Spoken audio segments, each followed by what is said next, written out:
एगो तो कहतिया मौगा पत्रकार मानवतिया हमार दुनु के पारा पारी लो लगातार भैया मनीष पत्रकार। पहले चटलस ढोढ़ी अब तक कुआं कैले बा, होली में देवरा मिस के गलिया पुआ कैले बा। कहतिया कि उनका सामाने नहीं खे तो पता कैले भी का जाके सूत के उनका लगावा।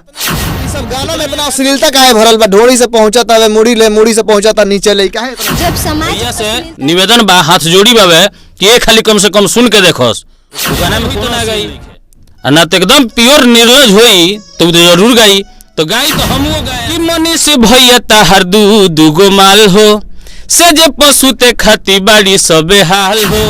भोजपुरी समाज में लगातार अश्लीलता परोसल जाता है, चाहे गाना के माध्यम से पहुंची चाहे ओकरा के एल्बम बना के परोसी।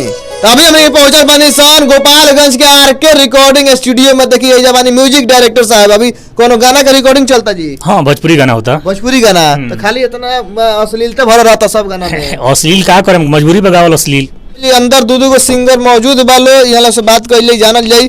तो अभी कौन गाना का रिकॉर्डिंग चलता जी? क्या नाम बा और? सिंगर रूपराज। सिंगर रूपराज जी। अच्छा, कौन गाना का रिकॉर्डिंग चलता अभी? होली का सॉन्ग। होली का सॉन्ग बा जी। कौन गाना भाई? पहले चटलस ढोढ़ी अब तक कुआं कैले बा, होली में देवरा मिस के गलिया पुआ कैले बा।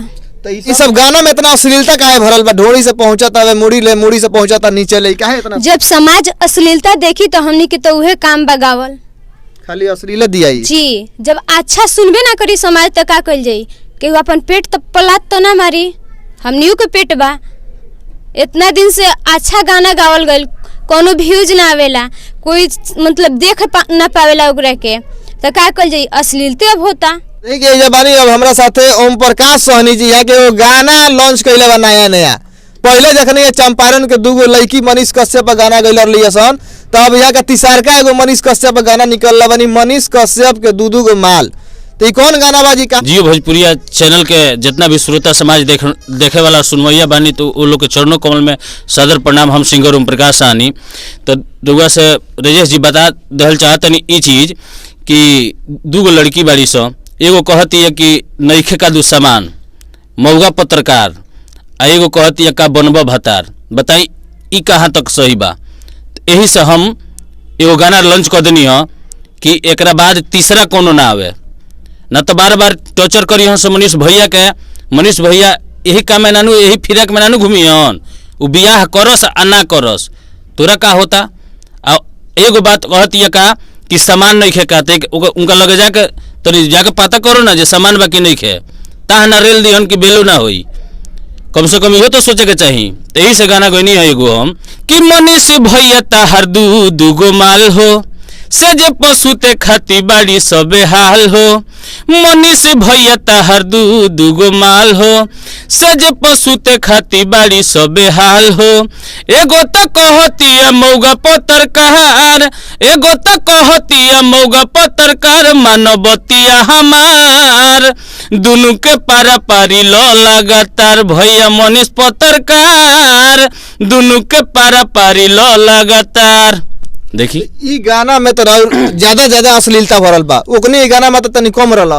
ओकनी में कहाँ कम रहल महाराज? वो कहती है सामान्य नहीं खे, कोनो कहती है मौगा पत्रकार। बताई ऐसा कहे के चाहिए? उतना स्वाभिमानी पत्रकार के, उतना अच्छा बढ़िया पत्रकार के केहू गलत भला बुरा कहे तो हमरा से बर्दाश्त होई? हमरा खानी चाहे वाला आदमी से बर्दाश्त होई?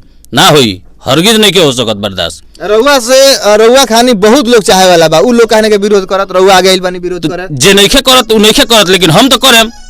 जब गाई लो उनका पर तब हम करेम, और तब हम गाना बना के गाएम। गाना एकदम लगातार बाइकआउट करते हैं। हाँ, एकदम बाइकआउट करते हैं, एमे एको को ना छोड़ेम। केहू ओखे गलती करी लो तो ओकरा से दुगुना गलती हम करें, चाहे जे कुछ हो जाओ।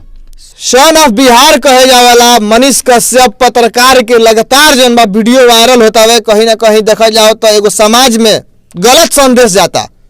एक लड़की गावतिया, फिर दूसरका लड़की आती, तो तीसरका जन बा ओम प्रकाश सोहनी के गाना होता कि दोबारा कोनो अब लड़की सामने ना आओ।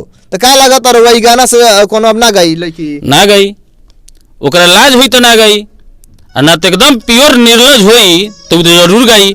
तो गाई तो हमो गाए, आ तब ओकरा पता लगी कि हाँ गैला के सजा का होला, ओकरा पता लगी कि गैला के सजा का होला। जब जब जे भी गाई ओकरा ऊपर हम गाना बना के गाएम, काहे कि मनीष भैया के टॉर्चर करे वाला के हम हरगिज बर्दाश्त नहीं कर सकत। राउरो गाना में अश्लीलता भरल बा, का लागत मनीष कश्यप के पसंद पड़ी उ? पसंद तो जरूर पड़ी, भैया खाली सुन के तो देखस। भैया से निवेदन बा, हाथ जोड़ी बावे कि ये खाली कम से कम सुन के देखस। उ गाना में कोनो अश्लील नहीं खे, अश्लीलता नहीं खे, नहीं खे। उ दूगो लड़की सन से ज्यादा अश्लीलता भरल बा। उ कहती है कि उनका सामाने नहीं खे, तो पता कैले भी का जाके सुत के उनका लगावा, सुतरे भी का कहियो नहीं के सुतल तेंगे जान गल जे सामान नहीं खे, तो कबो जाके सुत के देखो जे सामान बाकी ना उनका लगे, कबो भेंट क के देखो। एगो तो ऑफर में दू को माल तो खैर बढ़ले बड़ी सब, दोनों के पता हो जाएगा चाहिए, दोनों के पता हो जाएगा चाहिए, दोनों माल बड़ी सो उनकर तगड़े बड़ी सो। अच्छा, समाज में इतना जन बा अश्लीलता दिन पर दिन भरल जाता है, एकरा पर कबो केहू सिंगर ध्यान नहीं के दे का है ये बताई रउआ कि रउआ अश्लील सुने, अच्छा यहाँ के सब श्रोता समाज अश्लील ज़्यादा सुनी तो लोग का करी, इहन अश्लील नु गाई, अश्लील नु पुरुषी।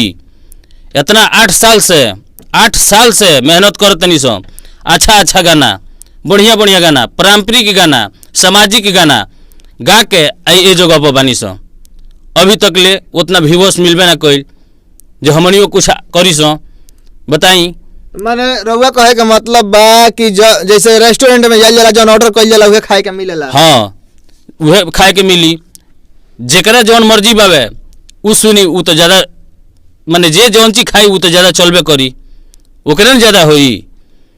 तो रउआ से निवेदन बावे कि गलती जे सुनत हवे तो गलती जरूर गावल जाई, अच्छा जे नहीं चाहत अच्छा ना करल जाई। तो देखी कि सिंगर के साथ साथ कहीं ना कहीं एक तरफ समाज भी दोषी बा, अश्लीलता के बढ़ावा देवे में कहीं ना कहीं समाज भी एमे भागीदारी बा और हिस्सा के एक जन बा की आईना बनल बा समाज भी। अगर समाज अश्लील गाना के विरोध करे लागो तो कहीं ना कहीं अपन भोजपुरिया समाज से और भोजपुरी गाना से अश्लीलता खत्म हो जाए। म्यूजिक डायरेक्टर जी बानी, तो अभी तक रोलन के कितना एल्बम बन चुकल बा? बहुत भइल महाराज, एल्बम कम से कम समझ ली कि हमनी के 2000 प्लस हुई। 2000 प्लस। 2000 सबसे ज्यादा वायरल कौन बा गाना? देखी सबसे अच्छा गाना बोली कोनो वायरल नहीं के भइल। ए तरह बोली कि जौन हल्का जौन में गाना तनी सब तनी खराब बा तो कुछ चली ना तो ना चली, का करे मजबूरी बा हमारा सिंगर से गाओ। जौना में ढोड़ी लिपस्टिक गाल भर, वो तो हिट होता है मेरा महाराज, वो हिट होता है मेरा, वो हिट हो जाता है। लेकिन पहले के जमाना के जौन सुपर स्टार वालो राधे श्याम रसिया भइले या बहुत सारा लोग भइल, उ लोग के चला होता काम सब कोई गावत रहा महाराज। रसिया जी के गाना नहीं सुनले रहुआ, सब कोई गावत रहा।